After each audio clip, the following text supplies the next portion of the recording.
Уште една актуелна тема во Македонија наутро со многу гости во студиото 3 на македонската телевизија. Ја најавуваме вака.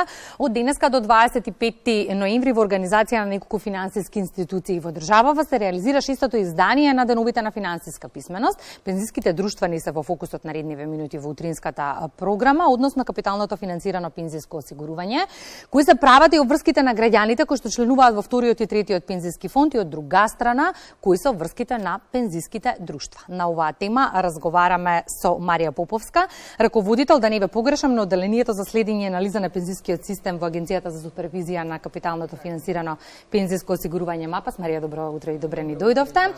И представници на 4 пензиски друштва во Македонија. Велам добро утро за господинот Петар Далевски, добро утро, Предраг Милушевски, Марио Георгиев и Маријан Николовски.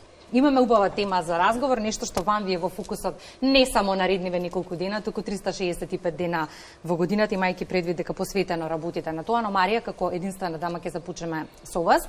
Финансиската едукација генерално е многу важен сегмент на секој граѓанин кој што треба да ги знае и своите права и своите обврски кои што произлегуваат од одлуките. И сега одлуките на секој граѓанин не влијаат само на финансискиот сектор, туку генерално и на пензискиот систем кој што е многу важен сегмент во социјалната сигурност. Така е, ви благодарим на поканата во име на Агенцијата МАПАС и во име на пензиските друштва. Денеска ни е особена чест, што имаме можност да говориме за потребата од поголема финансиска писменост. И во тој правец и деновите за финансиска писменост ги најавуваме денеска од 23 до 25. И во правец на значењето на финансиската писменост, ние како финансиски регулатори заедно со Народната банка ја препознавме можноста и потребата дека имаме една потреба од заеднички пристап, заеднички активности и поради тоа беше формирано координацијското тело во кој што членуваат сите финансиски регулатори, Агенцијата МАПАС, Агенцијата за супервизија на осигурувањето, Народната банка, Министерството за финансии и Комисијата за хартија од вредност. Во тој правец, значи, со подршка на меѓународната мрежа за финансиска едукација се формираше, значи, со нивна подршка се донесе и стратегијата за финансиска едукација, која што ќе се имплементира во периодот од 2021 до 2025 година. И во контекст на имплементирање на стратегијата се имплементира многу активности, се спроведува заеднички сите регулатори заедно со Народната банка во подршка и понатаму, значи, донесовме многу важни документи. Еден од документите беше кодексот на добри практики, кои што ги содржат принципите кои што треба сите субјекти кои што ќе бидат вклучени во спроведување на финансиската едукација да ги имплементираат. Понатаму се донесоа и основните компетенции кои што треба секој од граѓаните во зависност од која возраст, односно фаза во животот е, да ги поседува, односно какви ставови, какви вештини, какви знаења треба да бидат, односно се поделени, например, се однесуваат посебно за нивото на финансиска писменост за децата во основните училишта, за децата во средните училишта, понатаму за возрастното население и сите субјекти кои што ќе бидат вклучени во процесот на спроведување на активностите, односно сите субјекти и приватните и јавните институции, понатаму и особено ни се важни и невладините организации кои што сметаме дека треба да бидат вклучени во спроведување на финансиската писменост за да може таа да биде што пошироко применета и прифатена и свесноста на граѓаните да биде да се зголеми, затоа што и сега веќе живееме во едно ново време каде што финансиската технологија е во напредна фаза. Значи имаме голем број на дигитални услуги, дигитални производи кои што за да може да бидат прифатени, значи разбрани од аспект на тоа да се процени ризикот, значи во однос на тоа кој производ, каков производ ќе биде избран за да се присмета бенефициите за граѓаните, за да можат да ги проценат, тие мора да бидат финансиски писмени. И во контекст, извинувам што да. во контекст на ова, каков е впечатокот? Се интересираат ли граѓаните за предностите и последиците од одлуката која што ја носат? Дали доволно се финансиски писмени? Значи, ние со поддршка на инфоорганизацијата и ОЕЦД имавме можност да направиме проценка на финансиската писменост во нашата држава, но видовме дека значи беа вклучени пет други земји, како што се Република Хрватска, со која што и пензискиот систем во голем дел во континуитет го следиме докаде. Значи, граѓаните кај нас се финансиски писмени, но потребата од поголема финансиска писменост во следење на активностите и активностите на пензиските друштва, особено во пензискиот систем и кај другите финансиски регулатори и препознавање на финансиските производи, значи во каков производ особено треба да ги инвестираат своите пари, а не само тоа, и особено е важно како ги менаџираат нивните лични финанси, за да можат да проценат дека потребата од долгорочното инвестирање на дел од нивните средства на крајот носи сигурност во годините во кои што понатаму не сме способни да работиме и треба да живееме од приходот кој што во млади години сме го оствариле, и сето тоа води кон потребата за дополнителни активности, и агенцијата МАПАС заедно со пензиските друштва заеднички, особено е тоа важно да потенцираме, заедничкиот пристап и заедничката поддршка во спроведувањето на активностите е една од основните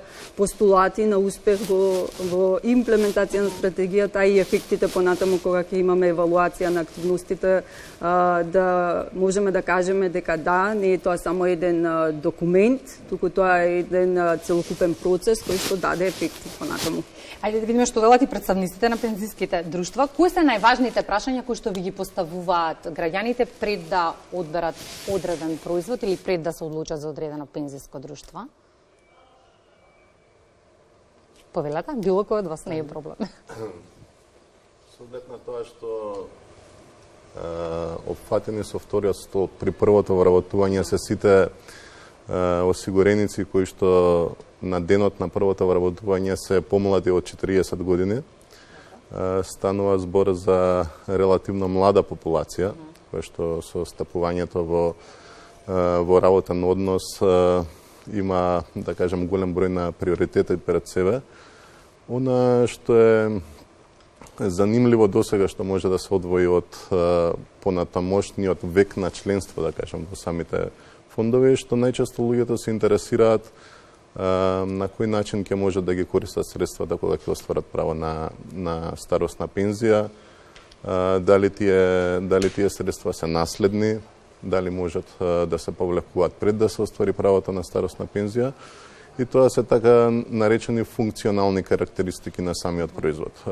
Понатаму, кога малку ќе навлезат подлабоко во суштината на долгорочното пензиско штедење, понатаму почнуваат да се интересираат за начинот на информирање во врска со состојбата на состојната пензиска сметка, дали придонесите се редовно платени од страна на работодавачот, каде може да ги следат, преку кои канали, каде се достапни дополнителни извешти за работењето на друштвото и така натаму. Но не станува збор само за формалност, која што треба да се заврши, туку се интересира, тоа е важно да потенцираме. Така е. Од друга страна, кои се врските кои што произлегуваат за пензиското друштво? Откако ние како граѓани ќе ставиме подпис на договорот, каква врска имате вие? Така, па врската на пензиските друштва не се прво со самото подпишување на договорот, туку првата обврска е преку агентите да ги информираат членовите и потенцијалните членови за сите прави обврски за членување во пензиските фондови.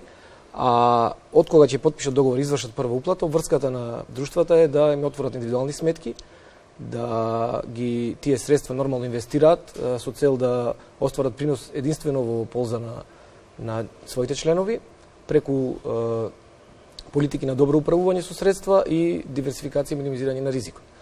А од друга страна, должни се да го известат членот, барем најмалку еднаш годишно за неговата пензиска заштеда, транспарентно да ги објават сите трошоци, надоместоци кои членот ги плаќа и секако транспарентно да ја објават својата инвестициска политика, каде нивните средства се пласирани.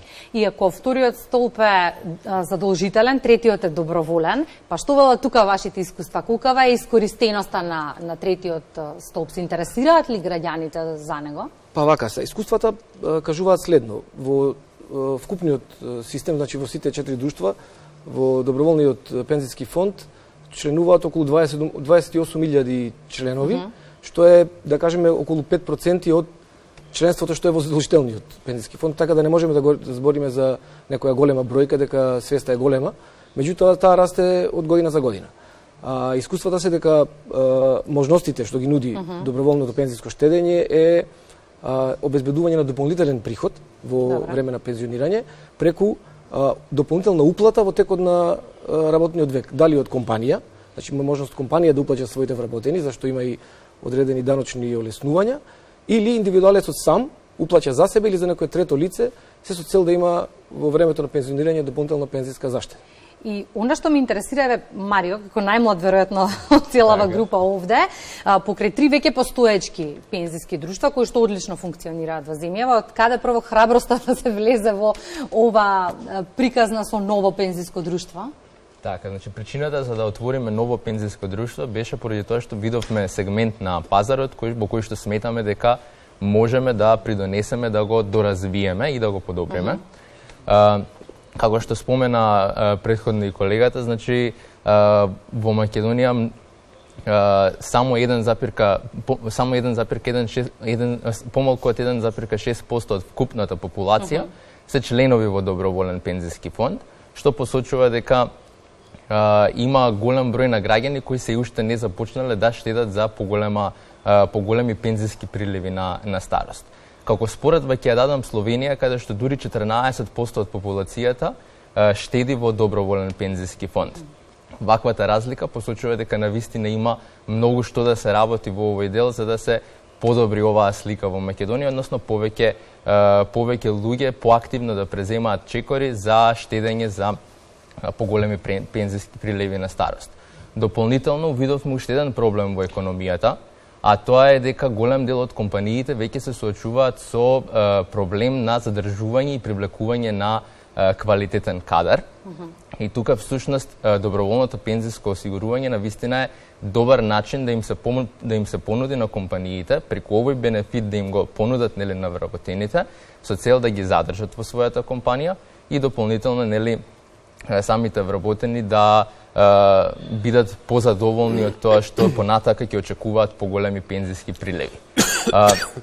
Дополнително, тука влеговме бидејќи навистина можеме да ги понудиме оние даночни поволности кои што постојат во доброволниот пензиски фонд, за да се стимулираат компаниите да ги задржат своите вработени, бидејќи имаме конкуренција веќе и од странство и мора компаниите да се грижат не само платите веќе да ги изголемуваат на вработените, туку и за иднината на самите вработени да се грижат и поголеми пензиски приливи. За иднината сакам малку да го проговориме и наредниве минути. Мојот впечаток е дека генерално изминативе 3 години живееме некаква криза. Почна се од пандемијата, сега живееме актуелна економска и енергетска криза и нешто за што најмногу размислуваме е имаме ли иднина и каква иднина.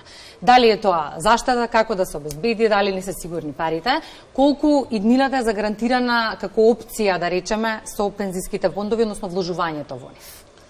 Добра опција ли? Во принцип да, секојаш вложувањето во пензиските фондови, во капитално финансираните пензиски фондови е добра опција. Ние сме сведоци денеска дека имаете одредени проблеми во светски рамки во општеството, но се работи за нешто што се инвестира на долга стаза, на долг рок, и од тие причини секогаш може да се случат одредени проблематични ситуации во економијата, но инвестирањето на долг рок подразбира дека на долг рок треба да се оствари некој стабилен, одржлив, континуиран принос, кој што не е ниту премногу голем, но не е ниту мал.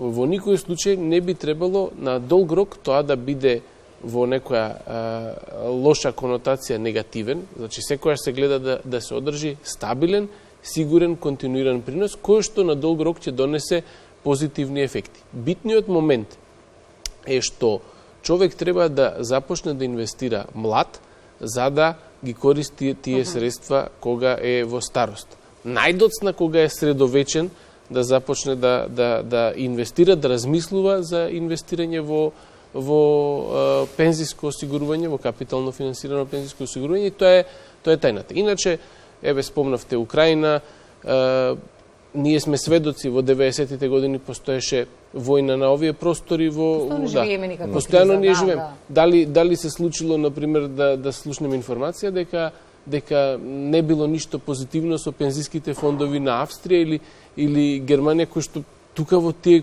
констелации, така Австрија била близко до тие воени конфликти. Во секој случај, можеби постоеле некои минимални потреси заради настанатите околности, но на долг рок тоа подразбира одржување на, како што веќе потенцирав, стабилен, континуиран и одржлив принос. И секој во својата фела вели штедете, енергетичарите велат штедете струја, економистите велат штедете пари, па граѓаните се интересираат безбедни ли се парите во банката како заштеда од една страна, тоа веќе го утврдивме дека нема проблем, безбедни ли се парите во пензиските фондови, треба ли да се грижат за ово? Споминавте не, но во секој случај јас тоа би го објаснил на следниот начин. Значи постои една регулаторна рамка во која што функционираат друштвата за управување со капитално финансирани пензиски фондови. Во таа регулаторна рамка тоа подразбира дека постои една агенција која што нас не контролира, тоа е агенцијата МАПАС, и како да кажам, работите се поставени на начин да постои законска регулатива, да постојат правила и прописи кои што тоа го уредуваат. Во поглед најзначајната ставка тука во тоа е инвестициите, каде тие средства се инвестираат, и во таа законска регулатива пензиските друштва можат да се движат во своите инвестиции. И тоа подразбира поставување на здрави рамки каде што можат да се прават тие инвестиции во стабилни инструменти, во инструменти кои што ќе донесат принос на долг рок. Би го споредил тоа како систем на градба. Значи, ако ние изградиме зграда, така, во која што ги почитуваме сите правила, дека треба да се стави толку железо, треба да се стави толку бетон и така натаму, како слично аналогно со инвестициите, значи се инвестира во нешто здраво, во нешто цврсто и така натаму, така, да се случи земјотрес, таа зграда треба да остане. Да се случи финансиски потрес, пензискиот систем, пензиските фондови треба да останат. Значи, може да се случи да падне фасада дел, но конструкцијата треба да биде стабилна и таа да биде одржлива на долго. Ова информација ни беше потребна, доволна е. Благодарам многу за гостувањето во Македонија на утро, дека добро функционираат пензиските фондови. Знаеме дека се транспарентни во работата. Видовме штом ги донесовме сите 4, инаку не имаше да биде така. Ви благодарам на сите за гостувањето во Македонија на утро. Деновите за финансиска писменост се до 25, но никогаш не е доцна да се зборува гласно на оваа тема и во останатите денови од годината.